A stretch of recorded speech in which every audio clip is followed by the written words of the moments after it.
ยฉางซาพี่จะไม่หลับไม่นอนกันหรือไงครับ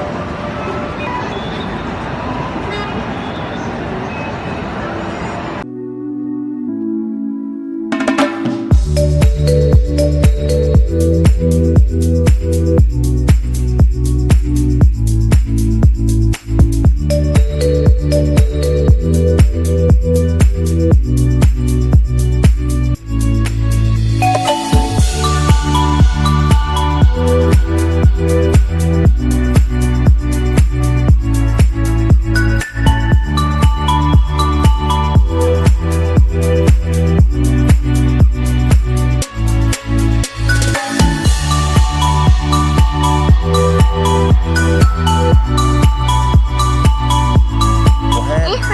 你你好，你好。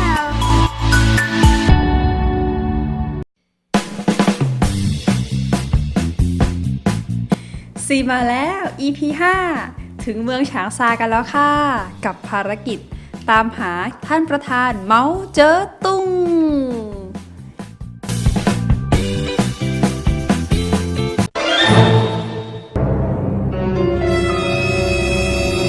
ใช่ไหมเนี่ย ใช่ประธานเหมาเจ๋อตุงที่เราตามหากันหรือเปล่านะ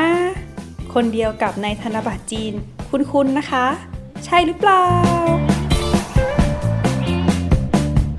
ในตัวเมืองฉางซานะคะก็จัดว่าเป็นย่านแสงสีที่ดึงดูดนักท่องเที่ยวจำนวนมากแห่งหนึ่ง เรามาเริ่มต้นกันที่ถนนหวังซิงลู่ค่ะ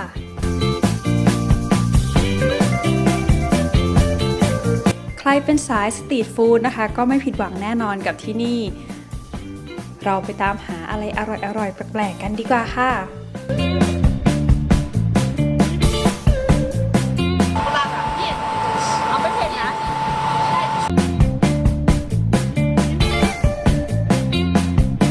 ฮอตดอกเมืองฉางซา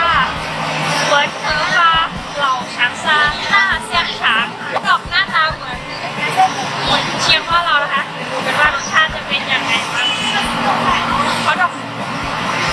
กี่หยวนกี่หยวนกี่หยวน 13 หยวน 15 บาท好香啊หอมมากเลยอ่ะก็คือจากกระทะร้อนมาก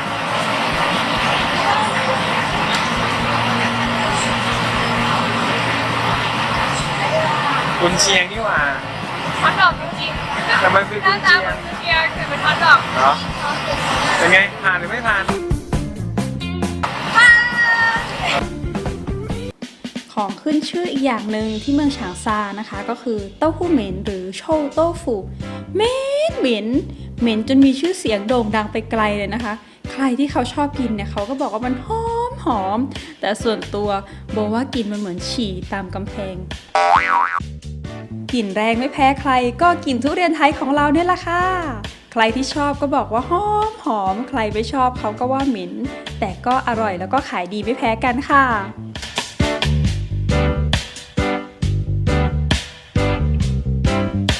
หลังจากพระถังซ่อมจั๋งอัญเชิญพระไตรปิฎกแล้วซุงหงอคงก็ว่างงาน เลยมาทำพาร์ทไทม์หารายได้เสริมที่นี่ละค่ะ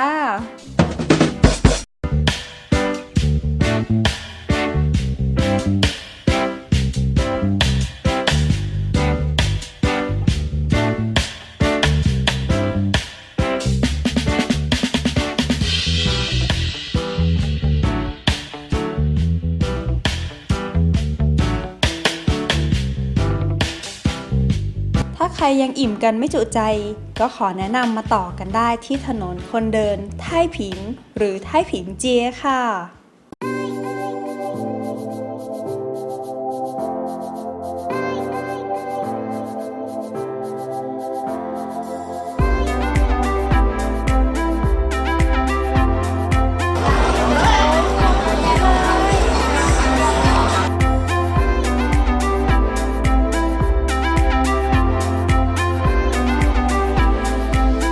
ร้านรวงในตลาดสองข้างทางก็เต็มไปด้วยร้านอาหารของกินเล่นของพื้นเมืองให้พวกเราได้ชิมชอบใช้ ไม่เกี่ยวว่าจะเป็นเป๋าตุงหรือเป๋าตังแต่งานนี้ก็ต้องควักตังตัวเองกันละจ้า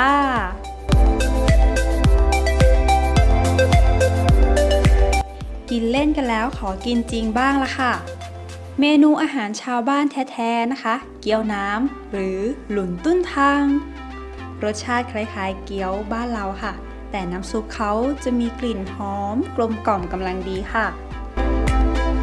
บะหมี่แห้งชามนี้เรียกว่าการเมี่ยน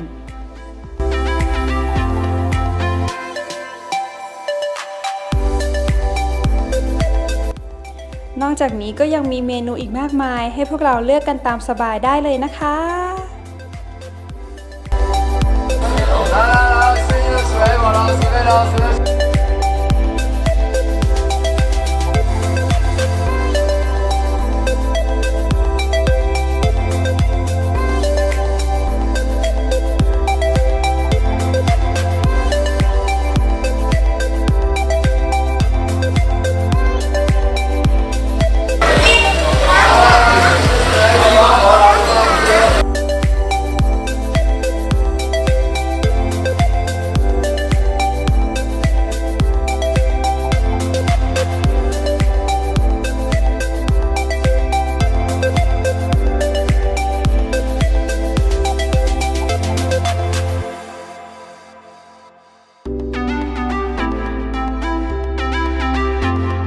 ถนนคนเดินไท่ผิงนี้นะคะ จะมีความแตกต่างจากถนนหวงซิ่ง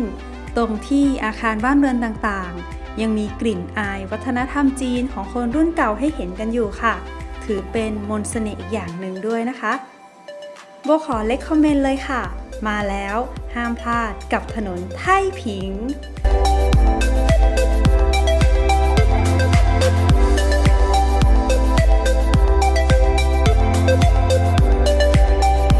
ถนนคนเดินไท่ผิงเป็นถนนที่มีระยะทางสั้นๆแค่ประมาณ500เมตรแต่เชื่อไหมคะว่าเราสามารถใช้เวลากับถนนเส้นนี้ได้ถึง 2-3 ชั่วโมงใครอยากรู้ว่าเพราะอะไรต้องมาพิสูจน์เองค่ะ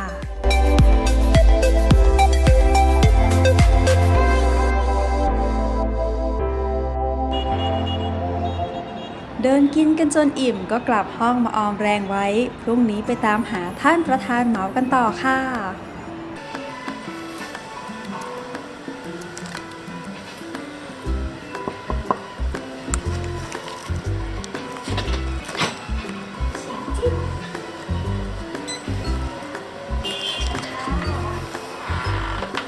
ตอนนี้เรามาถึงที่พักกันแล้วนะคะห้องพักของเราโรงแรมเกสตันระบบไฟเป็นออโต้ทั้งหมดเลยนะแค่เดินผ่านก็สว่างเอง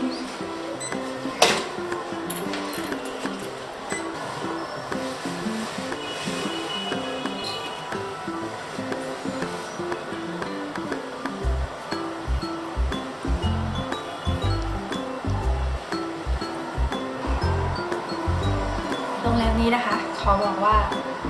สำหรับคนที่คิดจะมีลูกสงสัยไม่ต้องมาเพราะว่ามันนอนไม่ได้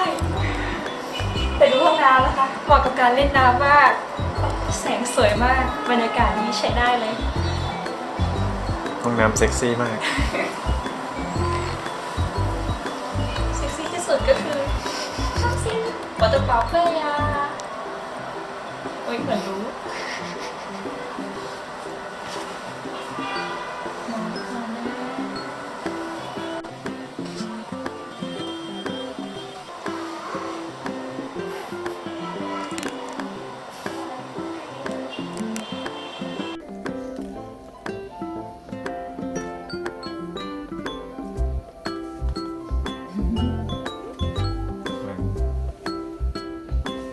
สนุกอยู่คนเดียวเลยนะลูก